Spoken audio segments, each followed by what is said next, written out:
अस्सलाम वालेकुम। आपके साथ मैं हूं मजहर जावेद। नाजरीन, मेरी जानिब से तमाम उम्मत मुसलमान को जश्न ईद मिलादुल नबी मुबारक हो। रबीउल अव्वल का वो महीना जिसमें दो जहानों के सरदार और रहमतुल आलमीन हजरत मोहम्मद सल्लल्लाहु अलैहि वसल्लम इस दुनिया में तशरीफ लाए। आपके आने से सारी कायनात नूर से मुनव्वर हो गई। आपके आने से कबल अरब अंधेरों में डूबा हुआ था। आपके आने से स्याह बादल छट गए और पूरी कायनात में नूर फैल गया। नसीब चमके हैं फरिश्तों के, अर्श के चांद आ रहे हैं। जनक से जिनकी फलक है रोशन, वो रहमतुल आलमीन तशरीफ ला रहे हैं। निसार तेरी चहल पहल पे हजारों ईदें रबीउल अव्वल, सिवाय अबलीस के जहानों में सभी खुशियां मना रहे हैं। सरवर कायनात खातमुल मुरसलीन, वो हस्ती जिनके आने से अरब में बहार आ गई, अरब से अंधेरे खत्म हो गए। अमन का पैगाम अरब से निकलकर पूरी कायनात में फैल गया और आपकी सीरत पूरी कायनात के लिए नमूना बन गई। आप इंसान कामिल कहलाए। आपके आने से पूरी कायनात नूर से भर गई और इस नूर ने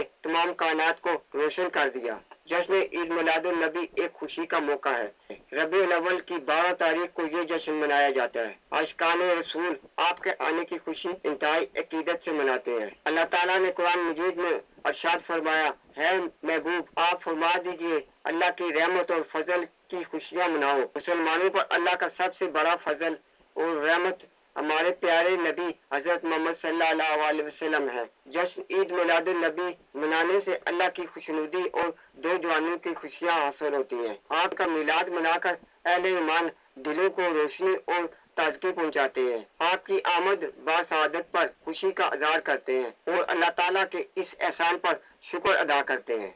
साबका अंबिया की तरफ से देखें तो कोई नबी किसी बस्ती की तरफ, कोई खास कौम की तरफ और खास वक्त के लिए नबी बनाया गया, मगर जब अल्लाह ताला ने अपने आखिरी नबी हजरत मोहम्मद सल्लल्लाहु अलैहि वसल्लम को भेजा तो कहा कि मेरे प्यारे पैगंबर, हमने आपको बताओ ताइफ, कुरैश अब्दुल मनाफ या अरब के लिए नहीं, बल्कि मेरे पैगंबर फरमा दीजिए मैं दीन इंसानियत के लिए नबी बनाकर भेजा गया हूँ। रुख मुस्तफा है वो आईना कि अब ऐसा आईना ना किसी के बज़्म ख्याल में, ना दुकान आईना साज में। मौसम इंसानियत का ज़हूर ऐसे हालात में हुआ जब पूरी इंसानियत तारीकी में डूबी हुई थी। इंसानी कदरें पामाल हो चुकी थी।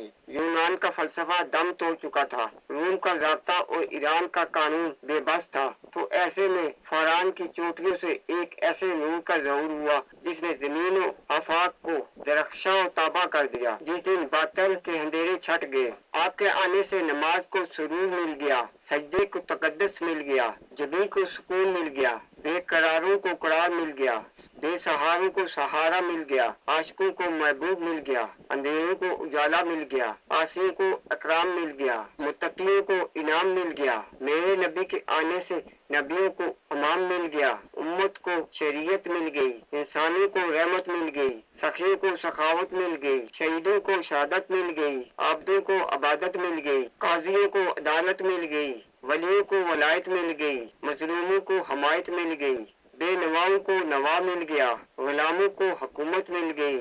वो दानाए सुबल खत्म रुसल मौलाए कुल, जिसने गुबारे राह को बख्शा फरोग वादी सीना। अगर अपने पैगंबर की सदाकत को देखे तो सबसे आला, दयानत को देखे तो सबसे आला, अमानत देखे तो सबसे आला, रिफत देखे तो सबसे आला, सखावत देखे तो सबसे आला, नबूवत देखे तो सबसे आला, इज्जत देखे तो सबसे आला, खलवत और जलवत देखे तो सबसे आला, जमीन पे देखे तो सबसे आला, जमा पे देखे तो सबसे आला, रब्बे काबा की कसम अर्श पे देखे तो खुदाए लम यज़ल के बाद सबसे आला नजर आते हैं। आप मजमूए सिफात बनकर आए, खत्म नबूवत की तनवीर आई, लोह कलम की तहरीर आई, रहमत की तदबीर आई, दुनिया की तकदीर आई, अब्दुल मुतलब के ख्वाबों की ताबीर आई और कुरान की तफसीर आई। मुसलमानों, जश्न ईद मिलादुल नबी इस तरह मनाओ जिससे रब राजी हो। मस्जिद आबाद करके, नवाफिल पढ़ के, दुरूद सलाम भेज